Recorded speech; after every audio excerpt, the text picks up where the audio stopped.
Assalamualaikum warahmatullahi wabarakatuh. Perkenalkan, kami dari kelompok 5 kelas ABT 5A Malam dari mata kuliah Etika Bisnis dan Profesi. Di sini kami akan menjelaskan materi mengenai etika bisnis dan lingkungan. Sebelumnya, kami akan memperkenalkan diri terlebih dahulu. Yang pertama, ada Kesi Syahrani dengan nomor NIM belakang 023. Yang kedua, ada Lucia Novriananda dengan nomor NIM belakang 024. Dan yang terakhir ada Witri Ramadhani dengan nomor NIM belakang 028. Materi yang akan kita bahas pada video kali ini, yang pertama adalah polusi dan kerusakan lingkungan, yang kedua etika konservasi sumber daya yang bisa habis dan pemanfaatan energi terbarukan, dan yang ketiga praktik bisnis hijau. Materi yang pertama yaitu polusi dan kerusakan lingkungan. Polusi adalah masuknya atau tercampurnya zat atau bahan berbahaya di dalam lingkungan yang menyebabkan kerusakan atau gangguan pada makhluk hidup serta ekosistem. Polusi ini biasa terjadi berbagai media seperti udara, air, tanah, dan suara yang umumnya disebabkan oleh aktivitas manusia. Dimensi polusi dan penyusutan sumber daya. Yang pertama itu ada polusi udara yang muncul sejak revolusi industri ketika cerobong asap mulai beroperasi. Yang kedua, polusi air terjadi ketika manusia membuang sampah dan kotoran ke air. Dan yang ketiga, polusi tanah terjadi akibat pembuangan zat kimia beracun dari limbah industri atau penguburan bahan berbahaya serta limbah padat yang tidak terurai. Yang keempat yaitu penyusutan spesies dan habitat. Manusia telah merusak kehidupan spesies secara tidak langsung seperti melalui penangkapan ikan ilegal yang merusak ekosistem laut dan menyebabkan kepunahan. Yang kelima, penyusutan bahan bakar fosil. Perkembangan industri meningkatkan kebutuhan energi yang sebagian besar itu dipenuhi dari bahan bakar fosil. Yang terakhir itu penyusutan mineral yang tak terhindar akibat eksploitasi besar-besaran tanpa mempertimbangkan dampak jangka panjang. Macam polusi berdasarkan penyebabnya dan dampak bagi lingkungan. Yang pertama itu ada polusi udara yang terjadi ketika bahan pencemar melebihi batas normal. Akibatnya yaitu gangguan pernapasan, stroke, penyakit jantung dan paru-paru, serta berdampak pada hewan yang dapat mengalami paralisis dan konvolusi. Yang kedua ada polusi air yang terjadi ketika zat pencemar bercampur dengan air. Akibatnya itu dapat menyebabkan penyakit bagi manusia, hewan, dan makhluk hidup. Polusi air juga mengganggu ekosistem dan keberlangsungan hidup di perairan. Yang ketiga ada polusi tanah yang terjadi ketika zat pencemar bercampur dengan tanah baik langsung maupun tidak langsung. Akibatnya itu membuat tanah tidak subur dan menghambat pertumbuhan tanaman. Tanah kehilangan nutrisi dan juga memicu erosi. Yang keempat adalah polusi cahaya. Disebabkan oleh cahaya berlebihan yang berakibat mengganggu penglihatan manusia dan juga mengganggu aktivitas hewan nokturnal dan pola migrasi burung. Yang kelima ada polusi suara, yaitu gangguan akibat kebisingan. Dampaknya itu menurunkan performa dan menyebabkan kecemasan. Yang keenam, polusi panas terjadi akibat perubahan suhu udara yang dapat menyebabkan kelelahan, kehausan, dan dehidrasi. Yang ketujuh itu polusi logam berat yang sering ditemukan di daerah pesisir yang dapat menyebabkan kematian organisme dan merusak organ tubuh manusia. Yang kedelapan yaitu polusi radioaktif, merupakan kerusakan akibat kegiatan industri nuklir yang berdampak dapat merusak DNA dan menyebabkan kanker. Yang kesembilan itu polusi visual, terjadi akibat tata ruang yang buruk. Dampaknya itu mengganggu penglihatan dan dapat menyebabkan masalah saat menyetir. Pengelolaan polusi, apa yang bisa kita lakukan? Yang pertama itu di polusi udara, yaitu menggunakan transportasi ramah lingkungan. Yang kedua mengurangi penggunaan energi, dan yang ketiga menghindari pembakaran sampah. Yang kedua itu pada polusi suara. Yang pertama ada mengurangi volume, menggunakan penutup telinga, dan menanam pohon untuk meredam kebisingan. Yang ketiga itu ada polusi air. Yang pertama menggunakan produk ramah lingkungan, yang kedua mengelola limbah dengan benar, dan yang ketiga mengurangi penggunaan air. Yang empat yaitu polusi tanah. Yang pertama mengurangi penggunaan pestisida dan herbisida, yang kedua mendaur ulang, dan yang terakhir mengompas. Etika pengendalian polusi. Yang pertama itu ada etika ekologi, yang kedua ada hak lingkungan dan pembatasan mutlak, dan yang ketiga ada utilitarianisme dan pengendalian parsial. Peran bisnis dalam polusi, yaitu yang pertama penghasil polutan. Jadi polutan itu banyak dihasilkan dari asap pabrik dan industri serta asap transportasi. Yang kedua itu adalah ketidakadilan lingkungan. Bisnis seringkali tidak membayar biaya eksternal akibat polusi. Jadi masyarakat yang tinggal di daerah industri atau jalan raya itu terpapar polutan yang berbahaya sehingga meningkatkan risiko penyakit pernapasan dan lain-lain. Yang ketiga itu adalah etika bisnis dan lingkungan. Perusahaan ini memiliki kewajiban moral untuk mengurangi dampak negatif terhadap lingkungan. Mereka ini wajib menanggung beban untuk memperbaiki kerusakan lingkungan jika mereka melakukan kesalahan dan memberikan kompensasi kepada masyarakat yang dirugikan.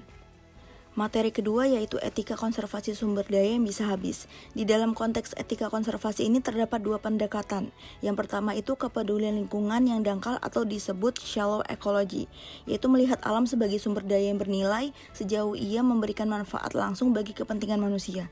Yang kedua adalah kepedulian lingkungan yang dalam atau deep ecology, yaitu menawarkan pendekatan yang lebih menyeluruh dan berfokus pada keberlanjutan jangka panjang.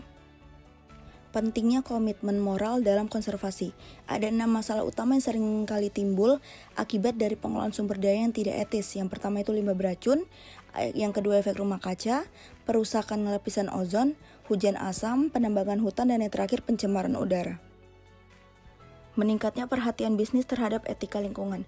Yang pertama adalah perubahan paradigma dalam bisnis. Sebelum krisis, banyak perusahaan di Indonesia yang mengabaikan dampak lingkungan dari operasi bisnis mereka.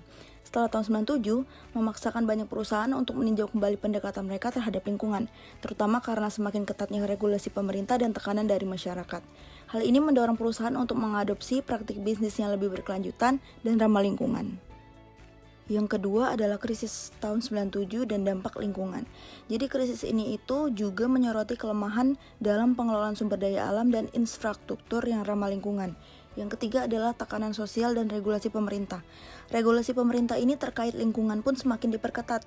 Pemerintah Indonesia mulai memperkenalkan kebijakan dan undang-undang yang mewajibkan perusahaan untuk menerapkan analisis mengenai dampak lingkungan atau AMDAL sebelum memulai proyek baru. Yang keempat adalah manfaat etika lingkungan bagi bisnis. Perusahaan yang memperhatikan etika lingkungan tidak hanya dapat menghindari masalah hukum dan denda, tetapi juga memperoleh berbagai manfaat lainnya seperti reputasi yang lebih baik, efisiensi operasional, akses ke pasar global, dan mengurangi resiko lingkungan. Yang kelima itu etika lingkungan sebagai strategi bisnis. Perusahaan yang memprioritaskan kelestarian lingkungan dalam operasionalnya cenderung lebih stabil dan jangka panjang. Yang terakhir adalah peraturan yang terkait dengan polusi dan penyusutan sumber daya.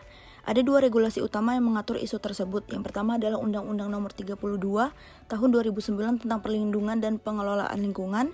Yang kedua adalah Peraturan Pemerintah Nomor 45 Tahun 2017 tentang Instrumen Ekonomi Lingkungan Hidup. Pada Undang-Undang Nomor 32 Tahun 2009 ini berisikan beberapa poin penting. Yang pertama itu prinsip pembangunan berkelanjutan, yang kedua instrumen pencegahan, yang ketiga pengelolaan polusi dan limbah, yang keempat partisipasi publik, dan yang kelima penegakan hukum lingkungan. Selanjutnya, Peraturan Pemerintah Nomor 46 Tahun 2017. Beberapa instrumen ekonomi yang diatur dalam peraturan pemerintah ini antara lain yang pertama pajak lingkungan, yang kedua subsidi dan insentif, yang ketiga sistem perdagangan emisi, yang keempat pembayaran jasa lingkungan, dan yang terakhir skema asuransi lingkungan. Dampak peraturan terhadap praktis bisnis. Dengan adanya undang-undang, perusahaan tidak bisa lagi mengabaikan dampak lingkungan dari operasional mereka. Sementara, dengan adanya peraturan pemerintah, mendorong perusahaan untuk menerapkan teknologi ramah lingkungan dan mengurangi polusi. Dampak pencemaran terhadap pariwisata dan lingkungan. Di kawasan pariwisata di Bali, khususnya di Kabupaten Badung, menghadapi tantangan besar dalam menjaga kualitas lingkungan di tengah pertumbuhan sektor pariwisata. Pantai-pantai seperti Kuta, Legian, dan Nusa Dua adalah daya tarik utama wisatawan. Jika pencemaran tidak segera ditangani, Bali bisa kehilangan daya tarik wisatawan alamnya yang selama ini menjadi salah satu pilar utama perekonomiannya. Upaya penanggulangan dan kesadaran lingkungan. Yang pertama adalah peningkatan kesadaran masyarakat terhadap pentingnya menjaga kebersihan dan tidak membuang limbah sembarangan. Yang kedua adalah pentingnya menjaga kebersihan dan tidak membuang limbah sembarangan. Yang ketiga adalah pengurangan penggunaan pupuk non-organik di sektor pertanian. Yang keempat, penegakan hukum lingkungan yang lebih ketat terhadap pelanggaran pembuangan limbah. Yang terakhir adalah pengembangan teknologi pengolahan limbah yang lebih ramah lingkungan, terutama di sektor pariwisata. Materi yang ketiga yaitu praktik bisnis hijau. Pendekatan operasional perusahaan yang bertujuan untuk mengurangi dampak negatif terhadap lingkungan. Perusahaan berusaha untuk menjalankan bisnis dengan cara yang ramah lingkungan, mengoptimalkan penggunaan sumber daya, serta meminimalkan limbah dan polusi. Selanjutnya itu praktik bisnis hijau. Yang pertama adalah angin atau air untuk mengurangi ketergantungan pada bahan bakar fosil. Yang kedua adalah efisiensi energi, yaitu penggunaan peralatan hemat energi. Yang ketiga pengelolaan limbah dan daur ulang. Yang keempat yaitu pola produksi ramah lingkungan. Yang kelima ada pengelolaan air. Yang keenam supply chain hijau. Yang ketujuh transportasi ramah lingkungan. Dan yang terakhir desain produk berkelanjutan. Terakhir yaitu kesimpulan, polusi dan kerusakan lingkungan yang disebabkan oleh aktivitas manusia seperti emisi industri dan pembuangan limbah dapat merusak ekosistem. Ditekankan pentingnya etika konservasi untuk menjaga sumber daya yang terbatas dengan fokus pada penggunaan energi terbarukan dan pengelolaan limbah secara berkelanjutan. Selain itu, praktik bisnis hijau yang ramah lingkungan seperti efisiensi energi, daur ulang, dan pengurangan limbah menjadi strategi penting bagi perusahaan untuk mendukung keberlanjutan dan mengurangi dampak negatif terhadap lingkungan. Sekian materi yang dapat disampaikan, kurang dan lebihnya mohon dimaafkan. Terima kasih. Wassalamualaikum warahmatullahi wabarakatuh.